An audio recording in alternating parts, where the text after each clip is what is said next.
한국 야구라는 게 사실 일제 강점기 때 일본으로부터 배워온 거고, 그리고 해방 이후에도 일본 야구의 영향을 많이 받았죠. 근데 일본에는 빠던이 없잖아요. 그리고 메이저리그에도 없단 말이에요. 그럼 이게 왜 생겼냐라고 할 때는 사실은 어떤 한국인의 특성, 어떤 한국인의 어떤 스웨그랑 관련이 있다고 생각하는 게 자연스러운데, 우리는 그런 분석을 좀 싫어하는 경향이 있어요.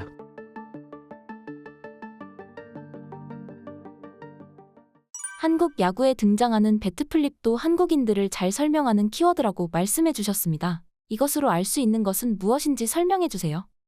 그러니까 우리는 빠던이라고 그러죠. 그걸 이제 영어로는 배트플립이라고 하는데, 재밌는 게 KBO 리그에서만 빠던을 한다더라라는 건 우리가 한 10여 년 전부터 알고 있었는데, 이걸 담론화시킨 건 재밌게도 우리나라 언론보다 ESPN이 먼저였어요. 저도 그때 그 기사를 재밌게 읽었는데, 읽고 나니까 왜 이 분석은 저쪽에서 먼저 하고 있지라는 생각이 들긴 했었어요.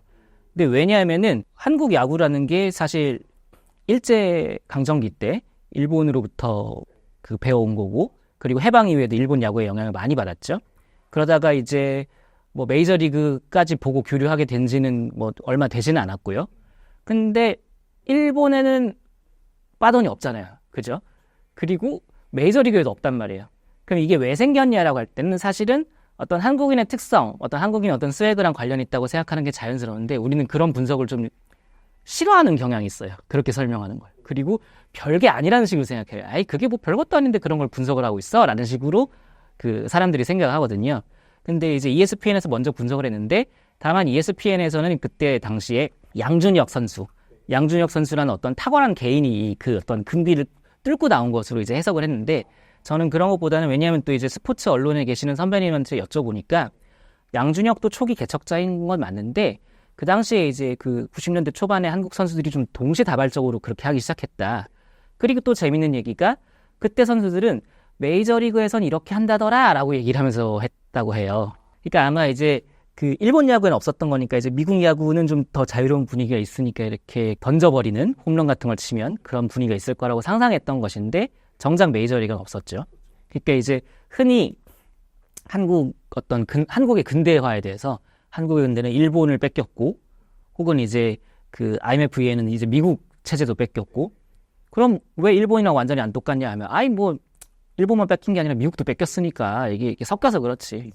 일본에도 없고 미국에도 없는 이런 게 있는데 그럼 어떻게 되는 거냐 하면, 그야 뺏기다가 좀 잘 못 뺏기고 대충 뺏겼으니까 좀 특이한 게 남아 있는 거지라고 하면서 계속 이제 어떤 한국적인 것이 있다는 해석을 완강하게 거부하는 경향이 있거든요. 특히 공부를 좀 했다는 사람들이 더 그런 경향이 심해요. 왜냐하면 이제 논리적으로, 인과적으로 해석을 해야 되니까, 인과 자체가 일본에서 가져왔다, 미국의 영향을 받았다라는 게 인과론으로 도입되면, 이걸 뭐 뺏겼다고 하든지 어떤 참조했다고 하든지, 이걸 재현하는 과정에서 한국적인 어떤 것이 섞여 들어간다라는 그런 발상은 약간 인과론에서 좀 저촉이 되는 거예요. 그래서 자꾸 배제하려고 하는 거죠. 그래서 분석을 안 하는데, 그게 이제 사회과학의 시선에서는 사실 그렇게 볼 수도 있고요. 다만 저는 이제 문화 비평의 시선에서는 조금 더 이제 폭넓게 봐야 된다라고 생각하는 것입니다. 미국에도 없고 일본에도 없는 거라면 그게 어떤 한국의 특성이 반영된 것이라고 해석하는 게 훨씬 자연스럽지 않냐는 거죠. 근데 이게 빠던에만 해당하는 게 아니라 전체 한국 문화의 특성에 대해서 그렇게 해석될 수 있는 게 아닌가, 이런 생각을 한다는 거죠. 가령 이제 뭐 한류에 대한 얘기를 한다고 하면은, 옛날 어르신들은 고조선 시대로부터 내려온 우리 민족의 흥 막 이런 걸로 해석하고 싶으세요. 그럼 당연히 산업 관계자는 질색하게 되죠. 그게 수천 년간 이제 불변했다는 것이 좀 이상하지 않습니까? 그런 건 없다고 보죠. 근데 또 냉소적인 사람들은 한류 그거 미국, 일본에서 사장된 아이돌 문화를 또 다시 이렇게 복제해 와가지고 이렇게 한 건데라는 식으로 굉장히 시니컬하게 해석을 하셨는데, 그러면서 내후년에 한류가 망한다는 얘기를 한 20년째 했는데 아직 안 망하고 있어요. 물론 한 5년 후에 망할 수도 있긴 하지만, 그렇다면 여기에 이제 들어간 어떤 한국적인 것이 어떤 것인지, 한국적인 전략이 무엇인지, 이런 걸 물어보고 해석할 수 있어야 된다는 그런 생각인 것입니다. 한국인만의 기질 때문에 빠던이 생긴 건가요? 네, 그거는 이제 좀 되게 정밀하게 따져봐야 될 문제이긴 한데, 일단 답이 쉬운 빠던에 대해서 생각하면 저는 이걸 이제 주인공 문화라고 생각해요. 그러니까 이제 주인공이 되고 싶어 하는 문화라고 생각하는데, 이게 우리가 옛날에 노래방 처음 생겼을 때는 마이크를 서로 공평하게 돌리다가 막 차 시간에 늦고 했다는 그런 얘기 있잖아요. 이런 거랑 비슷한데, 많은 사람들이 주인공이 되고 싶은 사회라면 어떤 특정한 순간에는 그 사람이 주인공이 되는 걸 용납해주는 그런 문화가 생겼을 거거든요. 그게 빠던이란 거죠. 왜냐하면 네가 적시타나 홈런을 깐 순간은 네가 주인공인 척해도 돼라고 사람들이 암묵적으로 용인한다는 겁니다. 이게 어떤 거랑 연결되냐면은 일본 사회학자 한 분이 오늘은 내가 쏜다라는 그 한국인의 말을 그냥 산다는 말이 아니더라고라고 표현을 하시더라고요. 그래서 그게 뭐지라고 들어봤더니 오늘은 내가 쏜다라는 말은 오늘은 내가 주인공이 되겠다는 선언이라고 그분이 표현을 하셨더라고요. 그러니까 오늘은 내가 쏜다라고 그 가격을 계산하는 사람은 그날은 자기 잘난 척을 좀 하는 걸 그 다른 사람들이 들어줘야 되는 그런 의무가 생기는 거죠. 왜냐하면은 사는 걸 얻어먹기만 하면서 자기 얘기부터 이렇게 떠들면 그게 되겠습니까? 우린 그게 당연히 안 된다고 생각하니까 그건 말이 안 되는 거고 하면서 이게 특정한 그런 함의가 있다는 것은 사실 그 몰랐다라는 것이죠. 근데 이런 것들을 그 외부와 이제 비교해 보면 좀 알 수가 있는데 마찬가지로 이제 그 한류의 특성에 대해서도 흔히 동아시아 문화는 집단주의적이고 그런 개인은 소극적이라고 하잖아요. 근데 한국 대중문화 콘텐츠 보면 굉장히 스웨그가 사실 강하지 않습니까?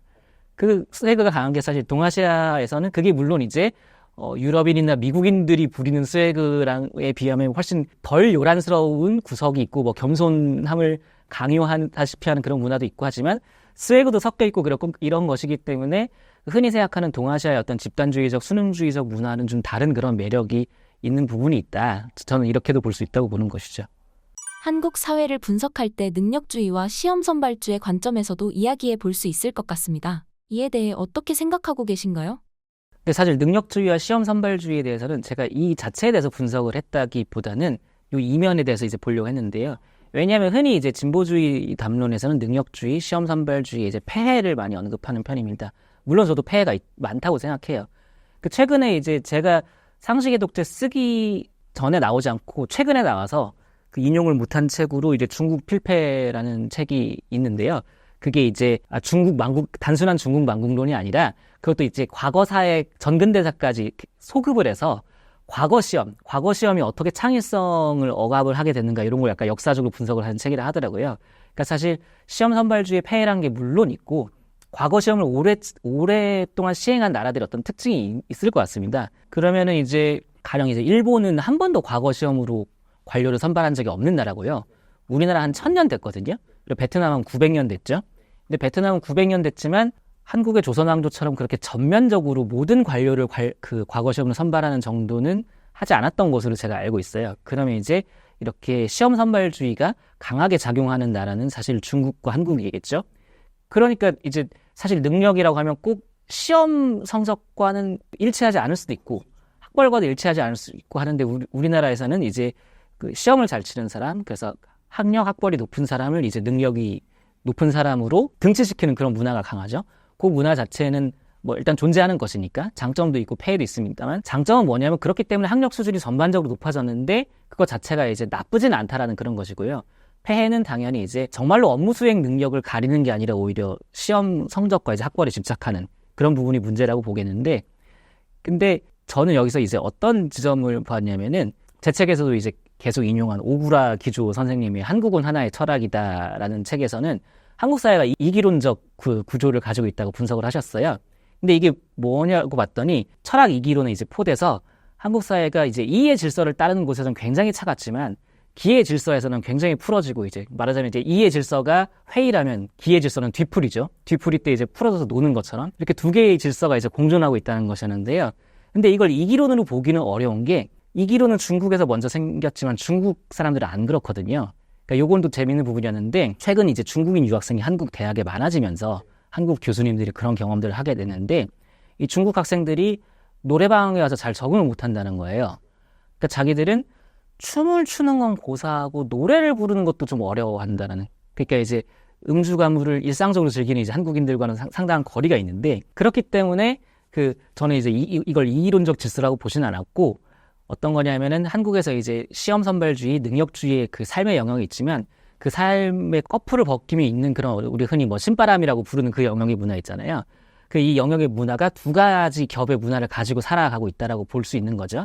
그럼 이전에는 그럼 흔한 분석으로는 이걸 이제 샤머니즘적 성향이라고 얘기를 하긴 했어요. 그러니까 겉으로는 유교지만 혹은 지금은 이제 어떤 자본주의 사회의 윤리의 한 겹을 더 뒤집어 쓰고 있지만 그 속에는 이제 샤머니즘이 있다라는 식으로 분석을 했는데 이런 분석도 뭐 상당한 타당성이 있긴 하지만 저는 이게 한국 사회 문화가 이제 흔히 얘기하는 이제 진화심리학 같은 데서 분석하는 호모사피엔스의 어떤 원초적인 문화, 구석기 시대 수준의 그런 어떤 그 집단주의 문화의 원초성을 더 많이 간직하고 있는 문화가 아닌가.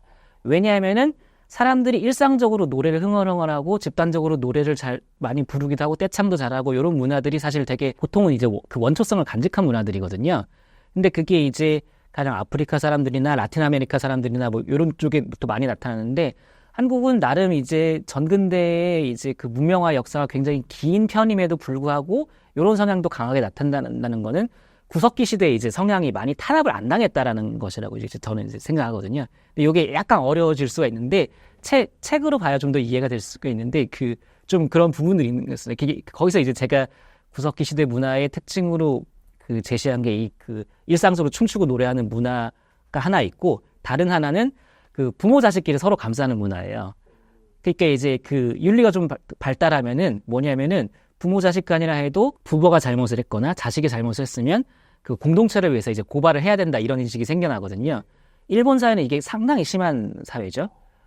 그리고 이제 그 일본 사회가 좀 극적으로 심한 사회입니다만 그게 아니더라도 어떤 그 소크라테스의 에우티프론이나 이런 데서 나오는 어떤 철학적인 질문들이 있거든요. 그 아버지가 노예를 죽였는데 아버지를 고발하러 가는 것이 정당하냐, 정당하지 않느냐. 다만 이제 우리 같은 경우는 이제 공자님의 이제 동아시아 유교에서는 그 부모를 고발하는 걸 별로 좋게 보지는 않아요. 그런 어떤 이렇게 서양과 이제 동아시아의 차이 자체가 있고. 그런데 그 내부에서도 우리나라 같은 경우는 그 부모 자식 간의 관계에서는 서로 이제 뭐 고변을 하지 않는다. 왜 영화 자산오보에 보면은 자산오보 보셨는지 모르겠는데 정약전이랑 이제 정약용이 서로 감싸니까 관원이 여기가 너희 형제들이 우애를 과시하는 자리냐 뭐 이렇게 호통을 치는 장면이 있거든요. 근데 실제는 그 영화와는 좀 다르게 조선의 관원들은 자기 형제를 고변하는 천주교 신자들을 굉장히 경멸했어요. 그러니까 자기가 이제 취조를 하는 입장인데도 형제 자매를 고변하는 애들이 이해하지 못하고 사람 새끼가 아니라고 보는 거죠. 그래서 정약용 같은 경우는 다른 모든 것들은 고변하면서도 정약종 형들 얘기가 나오면 눈물을 뚝뚝 흘렸는데 그걸 보고 쟤는 좀 인간이 됐다, 불쌍하다 라고 생각을 했던 그런 기록들이 있거든요. 그러니까 이게 굉장히 기본적으로 인간의 원초적인 삶이 먼저 있고 이걸 지켜야 된다고 생각하고 그 위에 어떤 윤리가 이렇게 쌓이는 문화인데 이게 사실 다른 나라들과는 좀 차이가 있습니다. 그래서 되게 우리나라 문화가 어떤 지점에서 보면 좀 소박하고 혹은 또 남들이 보기에 허술하고 체계가 없어 보이기도 하고 그렇지만 또 나름 자기들끼리는 잘 작동하고 뭐 이런 특성을 가지고 있다고 보는 편입니다. 그 유럽인의 관점에서 볼 때는 한국과 일본의 집단주의 문화는 비슷하게 보일 거 아니에요. 왜냐하면 이제 축구 국가대표팀 응원을 할 때 그렇게 이제 일사불란하게 외침을 하는 모습은 울트라 니폰이나 불고나무나 비슷하니까.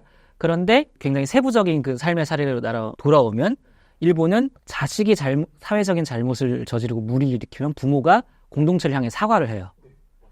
그런 특징이 있잖아요. 이게 옛날에 이제 가라토니 고진 선생님의 윤리 21에서 그 얘기를 했던 부분인데 한국에서는 자식의 잘못은 그러니까 부모는 자식을 감싼다.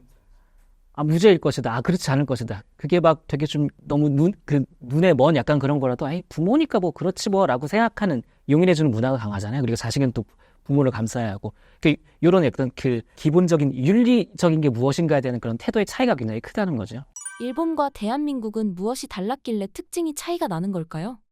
그거는 이제 제가 이제 윤리의 4가지 겹이라고 해서는 그 정리를 한 게 있는데 그럼 이제 구석기 시대의 윤리가 있으면 그 다음 윤리가 있을 게 아니에요. 그걸 이제 제가 신석기 시대 혹은 신석기 혁명 이후의 윤리라고 서술을 했는데 이게 뭐냐면은 처음에 부족 사회 정도 수준에서 이제 국가 공동체가 생길 때의 윤리라고 보는 거예요. 그럼 이것은 사실 그 국가 공동체의 규율과 복종을 굉장히 이제 강요하게 되는 그런 윤리가 됩니다. 두 번째 윤리가. 그러니까 두 번째 겹이 강한 사회는 부모 자식 간의 잘못이라도 공동체에 해가 되면 큰 문제가 된다. 공동체에게 고변해야 된다. 이런 압력이 강한 사회라는 거죠. 그러니까 준법 정신, 법치주의 이런 것들이 강하고 그럼 일본에서 부모 자식 간의 잘못을 고변하는 건 굉장히 독특한 현상이긴 하지만 대부분의 이제 미국이나 유럽 사회 같은 경우도 우리보다는 두 번째 겹이 좀 강하다고 보는 거예요. 한국은 첫 번째 겹이 굉장히 좀 이례적으로 강한 사회인데 그러면서 이제 나중에 세 번째 겹, 네 번째 겹, 세 번째 겹은 제가 이게 추계시대 윤리라고 정리를 했는데 우리가 흔히 생각하는 무엇이 착하다라고 얘기를 할 때 그 윤리입니다. 이제 남이 하기 싫은 건 남에게 하면 안 된다는 그 윤리라고 생각하는데, 세 번째 겹에서는 한국은 보편성을 가지고 있는데, 국가 공동체 혹은 어쨌든 집단의 이익을 위해서 나 자신이 희생해야 된다는 그 관념은 사실 상당히 약하다라고 보는 거죠. 원초적인 단위에서 내가 왜 약간 이게 대신에 전체적으로 우리가 협력하면은 집단을 위기에서 구할 수 있다 이렇게 생각할 때는 또 협력을 합니다. 해외에서 대한민국을 집단주의적이다라고 평가했는데요. 어떻게 보시나요? 맞습니다. 왜냐하면 코로나 때 그 협력하는 걸 보면은 저 사람들은 그 국가에서 금지시키는 거는 절대로 안 하겠구나 이런 생각이 들거든요. 근데 이를테면은 한강 하천에 비가 많이 와서 범람을 하면 그 닫아놓는단 말이에요. 출입하지 말라고. 근데 비 그치고 물 빠지면 그 문 열어놓기 전에 다들 들어가서 달리기 하고 있거든요. 산책하고. 내가 보니까 저거 물 다 빠졌는데 라고 하면서 그냥 간단 말이에요. 우리나라 사람들은 자기가 보기에 이제 수해가 끝났으면, 그래서 위험성이 없으면 국가 공동체가 시키면 안 들어요. 그냥 그런 건 사소하게 어깁니다. 한국인들이 뭐 교통법규를 잘 지키기로 소문이 난 사람들은 아니잖아요. 지금은 좀 많이 잘 지키지만 예전에는 우린 너무 무단횡단을 많이 한다. 일본인들도 안 그런데 뭐 이런 얘기도 하지 않았습니까? 그러니까 그런 차원에서의 사실 그 국가 공동체의 명령을 고지고대로 복종하는 사람들은 아닌 것이죠. 근데 그게 내가 생각하기에 전체 공동체의 선에 이로울 것 같아. 이럴 때는 또 적극적으로 협조를 하는 것이고요. 왜냐하면은 그게 이제 나와 내 가족이라는 이 원초적인 단위에도 도움이 된다라는 그런 확신이 있을 때, 그럴 때 이제 선택적으로 본인의 판단 하에 적극적으로 협력을 하는 것이기 때문에 그 부분에서 이제 차이가 있다고 보는 것입니다.